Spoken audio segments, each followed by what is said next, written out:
Imagina un mundo donde no puedes comprar un coche porque faltan chips, donde las fábricas de móviles cierran por falta de semiconductores, donde Europa entera se da cuenta de que depende casi al 100% de Asia para fabricar la pieza más pequeña, pero más importante de la economía digital. Ese mundo no es una ficción, fue el que vivimos tras la pandemia. Y por eso España se lanza ahora con el PERT Chip, un proyecto estratégico que promete 12,0 millones de euros de inversión pública para convertir al país en un jugador clave en la producción de semiconductores. Hoy vamos a recorrer la historia de este plan, que significa, por qué es tan importante, cómo encaja en la ambición europea de no depender de Asia. Y si realmente España puede competir en un sector dominado por gigantes como TSMC en Taiwán o Samsung en Corea del Sur en spoiler, la respuesta no es tan sencilla. Antes de entender qué es el PRT chip,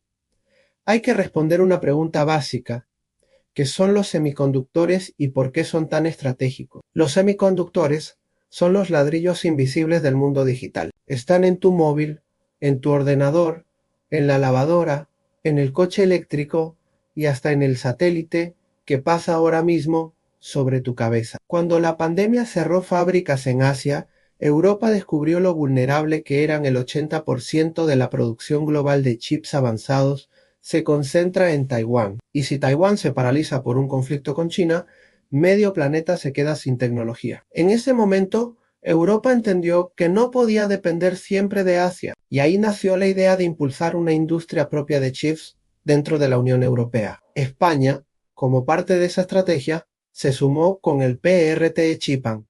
El nombre suena técnico, pero no deja de ser un símbolo político AMP.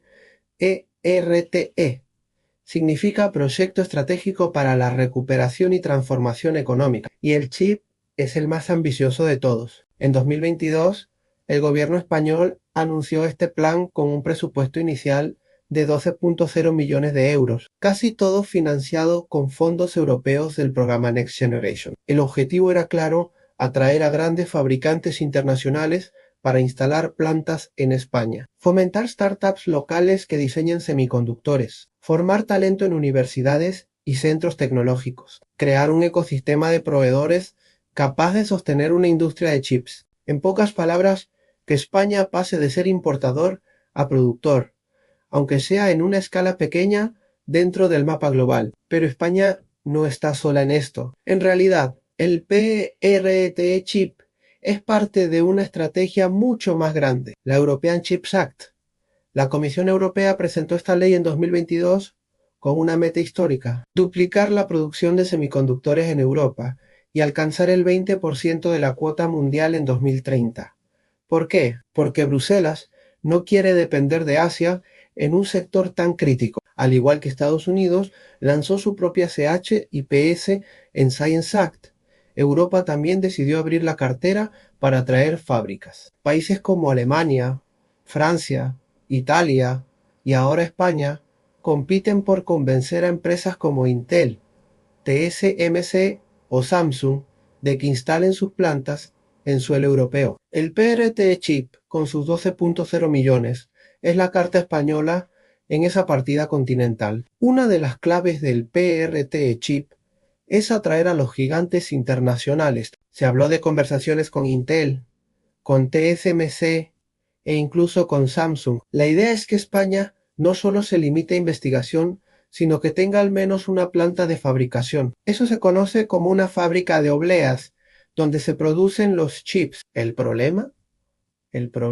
Estas fábricas cuestan decenas de miles de millones de euros y requieren un nivel de especialización que solo 3 países en el mundo dominan. Convencer a uno de estos gigantes no es fácil. Lo más realista, según los expertos, es que España logre atraer centros de plantas de ensamblaje o testeo, más que fábricas de chips avanzados. Y aún así, eso sería un paso gigantesco para la industria nacional. Pero el PRT Chip no es solo atraer multinacionales, también busca crear un ecosistema local. En España ya existen pequeñas empresas diseñando semiconductores, como IMAS, Semi Engineering o spin-offs de universidades. El plan es darles recursos para crecer. Además, Se está apostando por la formación a universidades como la Politécnica de Valencia, la Autónoma de Barcelona o la Complutense de Madrid están creando másteres y programas especializados en microelectrónica, porque si quieres una industria de chips,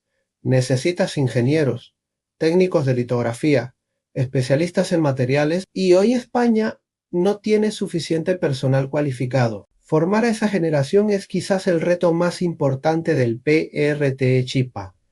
No se trata solo de dinero, sino de talento humano. Todo este esfuerzo se entiende mejor mirando el tablero global. Asia domina Taiwán TCM, se produce el 50% de los chips del mundo. Corea del Sur Samsung, otro 20%. Y China avanza con SM. Y Sen Biden puso sobre la mesa más de 50.0 millones de dólares para recuperar fabricación en suelo americano. Europa se defiende con el European Chips Act y proyectos nacionales como el PERT Chip español. La pregunta es, ¿qué pasa si mañana China invade Taiwán? Europa quedaría sin suministro de chips avanzados y su economía colapsaría. Por eso este tema ya no es solo económico, es de seguridad nacional. En ese escenario España quiere ser parte de la solución, no del problema. Y el PERT Chip es su forma de sentarse en la mesa de los grandes. Claro, no todo es optimismo. El PRT chip también genera críticas y dudas a escala limitada. A 12.0 millones parece mucho, pero construir una fábrica de chips avanzada cuesta más de 20.0 millones. ¿Alcanzará el dinero? Riesgo burocrático. Los PERTE anteriores han sufrido retrasos y trabas administrativas. ¿Pasará lo mismo con el de los chips? Competencia feroz en Alemania. Ya cerró acuerdos con Intel para levantar fábricas allí. ¿Podrá España competir frente a gigantes como Berlín o París? Dependencia tecnológica. Aunque España invierta, las patentes y el know-how siguen en manos de TSMC, Intel y Samsung. En resumen, la ambición es enorme, pero el camino está lleno de obstáculos. Entonces, ¿qué puede ganar España con el PERT chip? Lo más probable es consolidar un ecosistema local de diseño e investigación, atraer inversiones de centros de prueba y ensamblaje, formar a miles de ingenieros y técnicos en un sector de alto valor, posicionarse como país estratégico dentro del mapa europeo de chips. Quizás España no fabrique los chips más avanzados a corto plazo, pero puede convertirse en un eslabón clave de la cadena, y eso ya significaría miles de empleos de calidad y menos dependencia del exterior. El PRT chip en realidad, es una declaración de intenciones. España dice en queremos estar en la liga de los semiconductores. Con 12.0 millones sobre la mesa, se busca atraer gigantes, apoyar a startups, formar talento y, sobre todo, reducir la dependencia de Asia. El reto es titánico. Competir con países que llevan décadas de ventaja no será fácil, pero también es una oportunidad única si se aprovecha bien. España podría convertirse en un actor respetado dentro de la cadena global de chips, porque al final esta no es solo una carrera tecnológica, es una carrera por la soberanía, por la seguridad y por el futuro económico del país. La pregunta es, ¿será España capaz de transformar esta ambición en realidad o quedará en otro proyecto político con grandes promesas y pocos resultados? El tiempo y los chips lo dirán.